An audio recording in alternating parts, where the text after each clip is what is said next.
Hello everyone, nama saya Pandida Septiana. Dengan NIM 15046180005, saya akan mempresentasikan mengenai cara penyajian yang ada di restoran Jepang berikut tradisi dan mitos yang biasanya ada di dalam restoran Jepang tersebut. Baik, yang pertama kita masuk ke pengertian restoran Jepang itu sendiri. Pada awalnya, restoran Jepang pertama kali berupa kedai minum teh untuk peziarah yang akan singgah atau berkunjung ke kuil. Restoran Jepang di Indonesia memiliki tingkat keaslian yang berbeda-beda dari segi rasanya. Yang pertama, rasa yang disesuaikan atau RYD. Restoran Jepang berjenis RYD menyajikan masakan Jepang yang umumnya sering dimakan oleh orang Indonesia seperti katsu, chicken, dan yakiniku maupun teriyaki. Yang kedua, rasa fusion atau RF. Restoran Jepang berjenis RF adalah restoran yang memadukan cita rasa makanan budaya Jepang dengan budaya lain. Bahan yang digunakan berupa bahan asli Jepang yang diolah dengan cara yang berbeda-beda dan tetap menyerupai cita rasa masakan Jepang. Dan yang ketiga, rasa asli. Restoran Jepang yang berjenis ini menyajikan masakan Jepang yang menyerupai rasa asli dan masakan Jepang itu sendiri. Kemudian, ruangan yang ada di restoran Jepang itu terdiri menjadi 3 biasanya. Pertama, ruang makan. Yang kedua, ruang bar untuk minum sake ataupun teh hijau. Yang ketiga itu ruang tatami. Ruang tatami ini merupakan ruang yang tidak memiliki tempat duduk atau tempat duduknya berupa lesehan. Pelayanan yang ada di restoran Jepang. Adapun ungkapan Nihonjin Wimade Tebaru atau orang Jepang ini makan dengan matanya, yaitu bentuk dan rupa makanan sangat mempengaruhi cita rasa dan ciri khas dari makanan Jepang sendiri. Makanan tradisional Jepang memiliki ciri khas sederhana dan sangat menonjolkan bahan dasar. Untuk menumis sayuran, orang Jepang akan menggunakan shoyu yang encer agar warna asli sayuran Jepang yang dimasak masih terlihat saat disajikan. Contoh lain adalah saat menyajikan ikan utuh. Diposisikan kepala ikan ini diletakkan di sebelah kanan dan bagian perut itu menghadap ke dalam agar mudah diambil. Karena orang Jepang biasanya menggunakan tangan saat makan. Kemudian, adanya budaya dan kepercayaan orang Jepang terhadap angka baik dan angka buruk.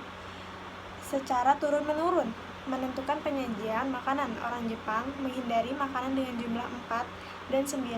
Angka-angka tersebut tidak disukai karena angka 4 dalam kanjinya terdapat cara baca shi yang sama dengan cara baca kanji kematian.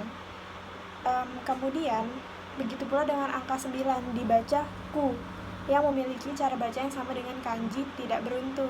Oleh karena itu, penyajiannya, jumlah porsinya menghindari angka 4 dengan angka 9. Yang keempat, orang Jepang lebih menyukai angka dengan bilangan ganjil dibandingkan genap, karena bilangan ganjil dipercaya sebagai angka keberuntungan. Misalnya saat menyajikan kacang-kacangan untuk para tamu, orang Jepang akan menghitung terlebih dahulu untuk mendapatkan jumlah kacang ganjil yang akan disajikan kepada tamu. Dan yang kelima, peralatan makanan yang dipakai oleh Jepang terdiri dari bermacam-macam ukuran. Bahkan mangkuk nasi, gelas teh, dan sumpit biasanya dibedakan antara milik laki-laki maupun milik perempuan. Dengan standar biasanya tuh 12 cm maupun 11 cm.